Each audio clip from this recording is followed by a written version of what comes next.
Timah, selain menetapkan 16 orang sebagai tersangka, Kejaksaan Agung masih memburu dalang di balik aksi yang merugikan negara hingga 271 triliun rupiah. Aset para 7 April lalu, Kejaksaan telah menyeret 21 orang tersangka di pusaran kasus ini. 15 orang diantaranya adalah pihak swasta dan 3 orang mantan Kepala Dinas ESDM Provinsi. tersangka baru berinisial MAM dalam kasus perintangan penyidikan berbagai kasus, mulai dari PT Timah, korupsi impor gula, hingga kasus Negara sangat besar dalam dugaan korupsi tata niaga timah, yakni sebesar 300 triliun rupiah. Jumlah ini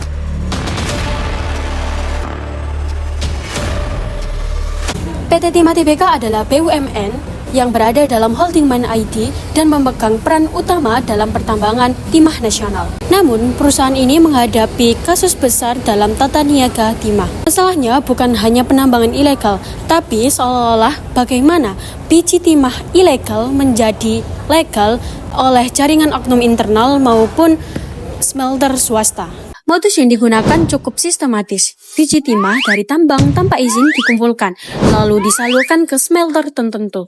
Dengan bantuan oknum, dibuat dokumen palsu yang menyatakan bahwa bahan baku tersebut berasal dari wilayah IUP resmi PT Timah. Akhirnya, biji ilegal masuk ke rantai produksi perusahaan dan tercatat sebagai hasil produksi legal. Dalam kasus ini, kerugiannya sangat besar sekali, mulai dari kerugian negara, kerusakan lingkungan, hingga menurunnya kepercayaan investor. Kasus ini menunjukkan celah dalam pengawasan internal, etika profesi, dan penerapan good corporate governance.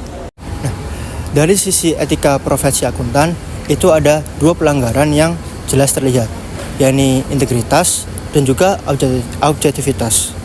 Nah, dari sisi integritas, itu bisa terjadi pelanggaran ketika ada dokumen produksi dan asal bahan baku yang itu dimanipulasi untuk menutupi suatu aktivitas yang ilegal, sehingga informasi yang harusnya itu akurat itu justru disusun untuk menyesatkan laporan internal maupun laporan eksternal.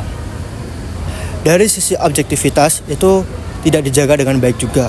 Nah, contohnya ada beberapa keputusan yang itu dipengaruhi oleh beberapa oknum, sehingga verifikasi yang harusnya itu dijalankan sesuai dengan standar itu justru tidak dilakukan secara baik, sehingga itu mengakibatkan munculnya aktivitas-aktivitas ilegal yang berlangsung hingga bertahun-tahun tanpa diketahui oleh sistem pengendalian perusahaan.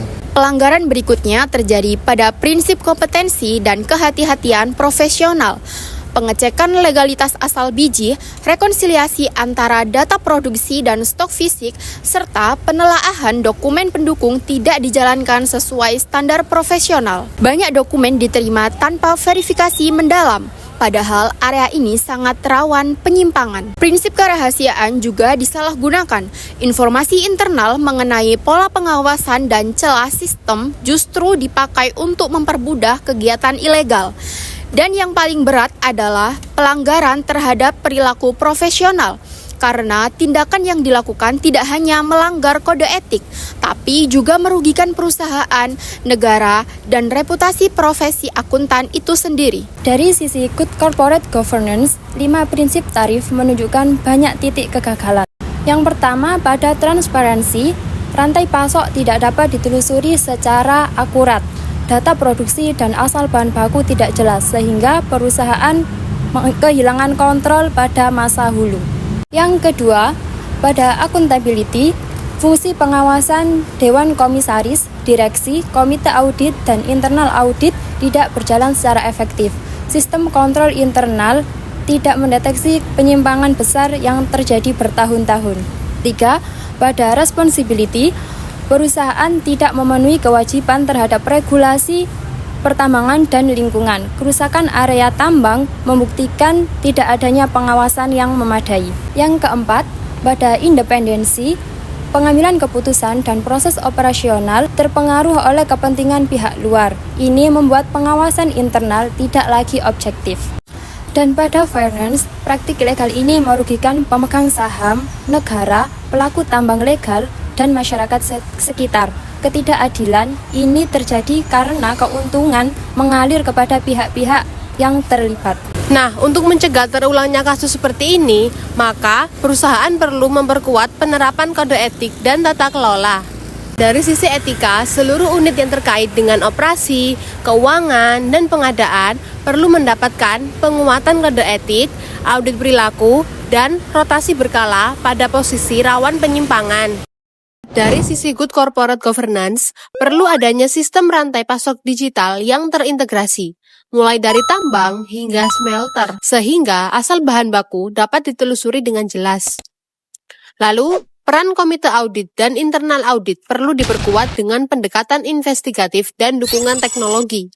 Selain itu, whistleblowing system harus dibuat dengan aman dan responsif agar pelaporan penyimpangan dapat dilakukan tanpa menimbulkan risiko bagi para pelapor.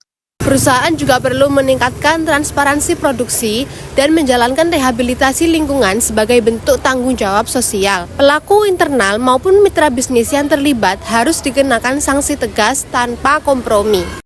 Kesimpulannya, kasus PT Timah menunjukkan bahwa kelalaian dalam etika profesi dan lemahnya good corporate governance dapat menimbulkan kerugian yang besar bagi negara dan publik. Dengan memperbaiki integritas, memperkuat pengawasan, dan menerapkan sistem berbasis teknologi, perusahaan dapat memulihkan kepercayaan publik serta memastikan skandal serupa tidak terjadi kembali.